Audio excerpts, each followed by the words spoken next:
Bonjour et bienvenue aussi à notre tour d'horizon économique, géopolitique et boursier. Nous sommes le mardi 5 décembre et pour comprendre comment tourne la planète finance, c'est sur la bourse au quotidien et nulle part ailleurs. Et l'épisode du jour s'intitulera Rotation sectorielle.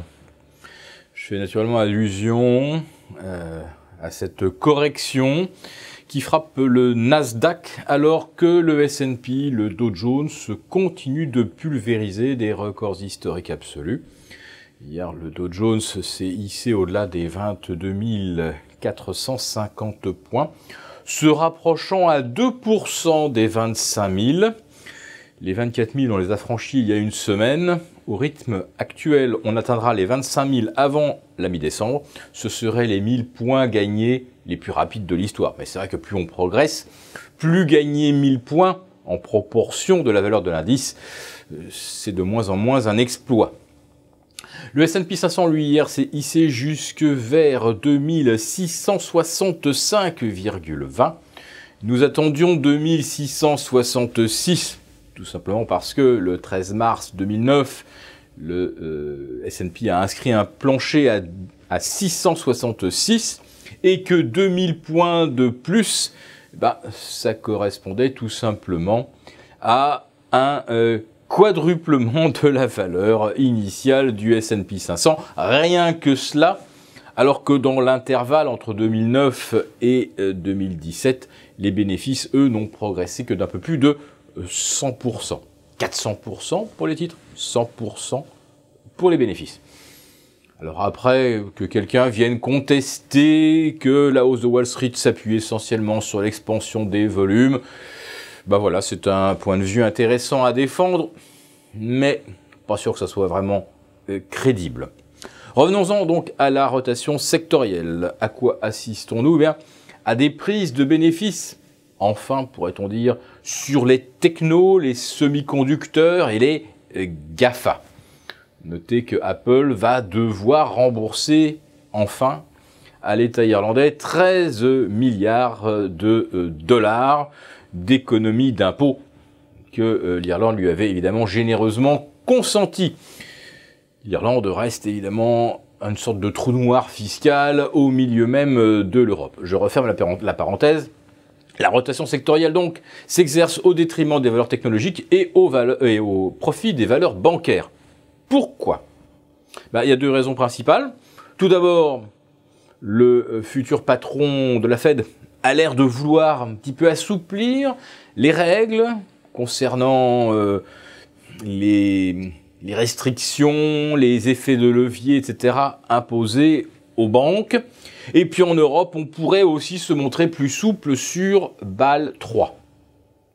Mais autre raison aussi peut-être plus fondamentale, c'est que l'on commence à anticiper un resserrement, non pas monétaire, parce que là on sait que les banques centrales sont complètement derrière la roue, mais peut-être une remontée des taux marché, c'est-à-dire en fait les taux qu'anticipent les opérateurs. Et si tel était le cas, ça accroîtrait les marges des banques sur son activité de crédit. Ce ne serait pas forcément une bonne nouvelle pour l'économie dans son ensemble, mais pour le secteur bancaire, c'est plus de marge. La question maintenant est de savoir jusqu'où les taux peuvent-ils remonter sans que cela ne génère une alerte générale sur les marchés boursiers et ne fasse éclater les bulles. Parce que des taux plus élevés, ça veut dire des coûts d'emprunt et de portage plus élevés pour toutes les positions qui sont détenues à crédit. Or, aujourd'hui, nous sommes au zénith historique en termes d'encours de titres détenus à crédit.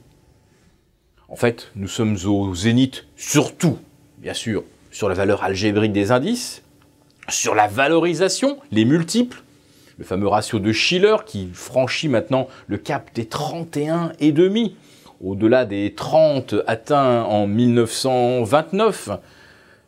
Nous avons une expansion également de l'appétit pour le risque, avec un VIX qui reste fixé autour de 10. Bref, nous avons un marché qui est complètement déformé par la politique monétaire des banques centrales. Un marché qui n'apprécie plus le risque et dont la valorisation est absolument stratosphérique. Alors, à partir de quand, justement, les taux d'intérêt provoquent-ils une sorte de prise de conscience qu'on ne peut pas tenir les leviers, qu'on ne peut pas continuer de payer le marché au prix actuel? Eh bien ça, s'il y avait un ouvrage théorique qui nous permettait de le savoir, évidemment, nous nous apprêterions à devenir milliardaires. Néanmoins, comme disait Rothschild, il s'est souvent enrichi en vendant trop tôt. Continuer de jouer le rallye de fin d'année dans les conditions actuelles d'anticipation de hausse de taux, oui, c'est vraiment un pari risqué. Alors peut-être qu'il sera extrêmement fructueux, effectivement, parce que le danger est tel que si d'un seul coup le risque ne se manifeste pas, eh bien le Dow Jones pourrait aller effectivement à 25 000, le Nasdaq à 7 000. Mais nous ne prendrons évidemment pas un tel risque et nous vous conseillons de surveiller des seuils de rupture importants, 5002 sur le CAC 40, 3490 sur l'Eurostoxx 50, les 2006 sur le S&P et les 22 500 sur le Dow Jones.